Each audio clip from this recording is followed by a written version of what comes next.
Back here on HQ Spotlight, the Eagles' revenge tour is underway. They rolled over the Washington Commanders to win the NFC Championship and punched their ticket to the Super Bowl. Welcome to the Super Bowl, Saquon and his family. We've seen this film before, though, because it's the 9th Super Bowl rematch in NFL history. Now, the winner of the first game is 6-2 the second time around. Now, the Eagles are going to try to flip that script because history, of course, is not on their side in terms of that specific stat. So here's more from Nick Sirianni on the rematch. Take a listen.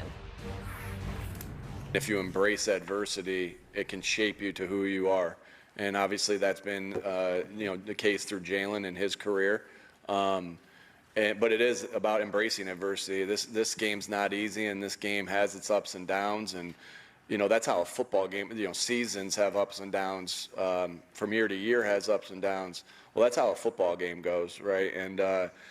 And nobody in the NFL, I've said this a bunch, nobody in the NFL pitches a perfect game. That doesn't exist in the NFL. You're going to have bad plays, you're going to have good plays, and it's about being able to focus your mindset on the next one. And so, like I said again, this team's embraced adversity. I don't think, you never know, but the things, even going back to the 2023 season, which we haven't talked a lot about since the beginning of the year, we're grateful for that. We're thankful for that.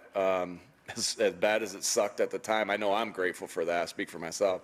I'm grateful for that because it shaped us into who we are now, and a big reason why we're back here sitting at this moment again. And so, embracing adversity is huge, and for your development as a person, as a player, as a coach.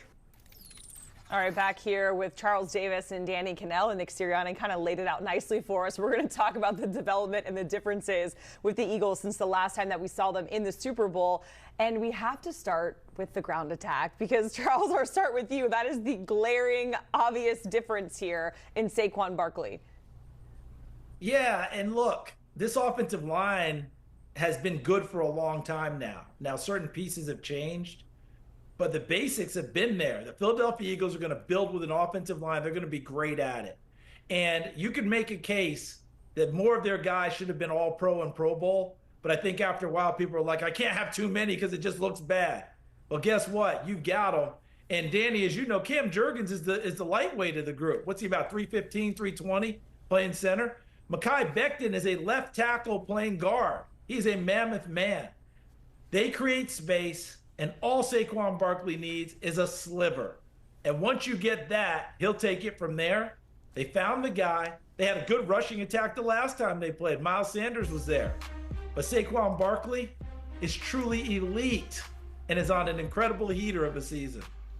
Yeah, an MVP type season. I know he plays running back, and if he would have caught Eric Dickerson's record, maybe that would have made it more valid and he would have gotten more attention for it. But he has been that special, and everyone's been happy for this except for New York Giants fans or former players like myself, because he returns home. It's like it really breathed from some fresh life into him to be on a team that had a quarterback who didn't exploit you, where they couldn't load up the box, where you had some receivers on the outside that you couldn't load up the box, to have an offensive line like he's got up front.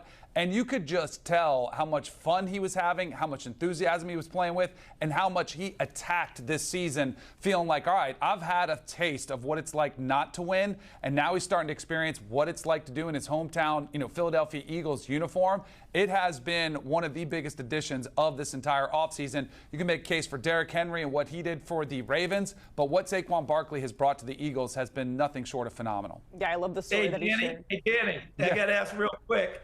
How has your sleep pattern been this entire season? Because that was the start of it all. The offseason hard knocks. When Mr. Mara told Joe Shane, well, all I know is I'm not going to sleep real well if he ends up in a Philadelphia Eagles uniform.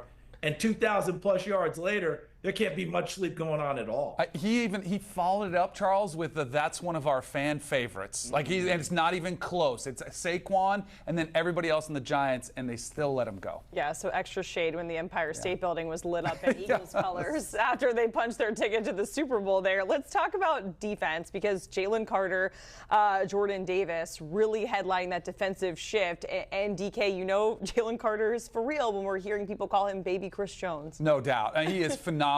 And this team, one of their weaknesses the last time around when they faced 2 years ago was the interior of that defensive line where it was a little bit light.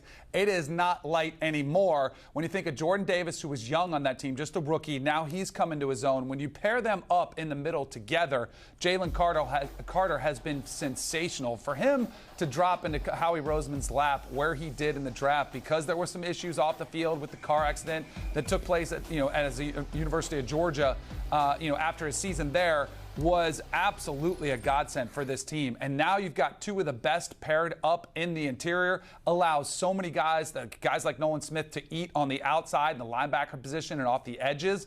It has been probably two of the best pairing interior defensive linemen that we've seen across the NFL, and a huge reason why they're here on the verge of a potential Super Bowl title. And Danny, I like where you were headed because you were expanding it beyond Jalen Carter dominating up front. And remember, he closed out the Rams game.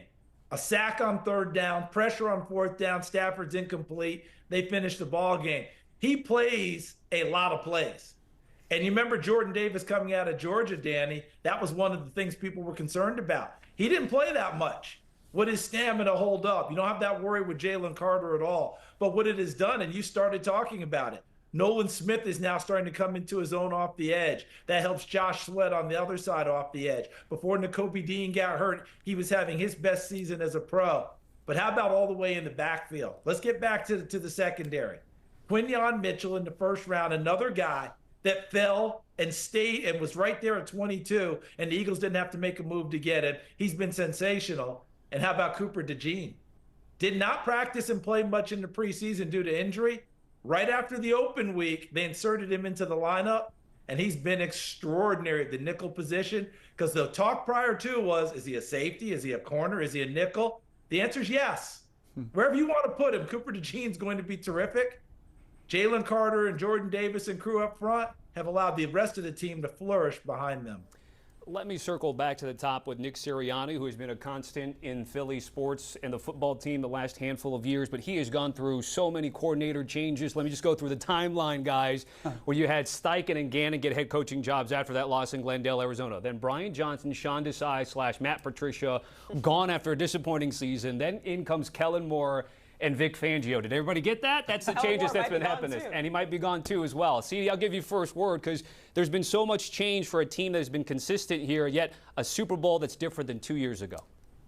Yeah, so what does that point to? When you think about it, Tommy, Jacqueline, and Danny, we're talking about all these coordinators, but there's one constant. Despite the fact there's all this so-called turbulence and what did Nick Sirianni do today? He's head coach. He's still there. He's the one guy that's been there and how it's worked out. And look, Sean Desai didn't work out. Brian Johnson didn't work out. But neither one of them were controversial picks.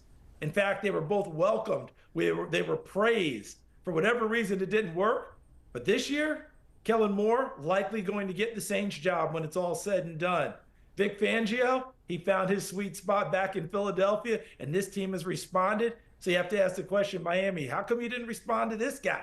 This guy knows what he's doing, right? Bottom line is Nick Sirianni. Okay, if it was a bump last year, they corrected it in a big way this year with the coordinator choices. Huge way. And I was wondering if Sirianni would make it through the season if they fell short of even making the playoffs or an early exit from the playoffs, even with that Super Bowl appearance just a couple years ago. He's come under so much scrutiny. And then there's, early reports this season of dealing with some frays within the team, some fractions, and it did not look pretty, but he has remained steadfast and has not lost the commitment, lost the vision to bringing a Super Bowl trophy back to Philadelphia. And I do think it's a perfect pairing with Fangio, who's been in the NFL for his entire life. He's in his 60s. He's been around the game for 30 years. And then a younger mind in Kellen Moore. And I will say this, I think the thing that impresses me a lot with Kellen Moore is his ability to win different ways with different styles of systems. When he was in Dallas with Dak, they were throwing it almost too much, that he took some criticism for throwing the ball too much. Now he comes there and they have one of the most run-based attacks in the entire NFL. And I get that you have Saquon, like how hard is it to do that? But he is playing to the strengths of the players that he's been given. And so I think he deserves a ton of credit there. And I totally agree with you. As somebody who lives here in Miami, I guarantee there's a lot of Dolphins fans that are wondering the same thing about, hey, why didn't Fangio work for us? Maybe it was something else. And a lot of times it is personality driven. And like in any business, maybe there was a difference of personalities. But when you've got winning mindsets, sometimes you got to figure out how to make it work. It also helps if you're one of the highest, if not highest paid defensive coordinators, too. So Fangio getting some good top dollar there to pay and pick that side of the ball. Charles, Danny, certainly appreciate it. Great stuff there on both the Chiefs and the Eagles. A reminder, CBS Sports HQ's at the Super Bowl. Kyle Long, Katie Mox, Jonathan Jones, and Brian McFadden. Check them out over on HQ.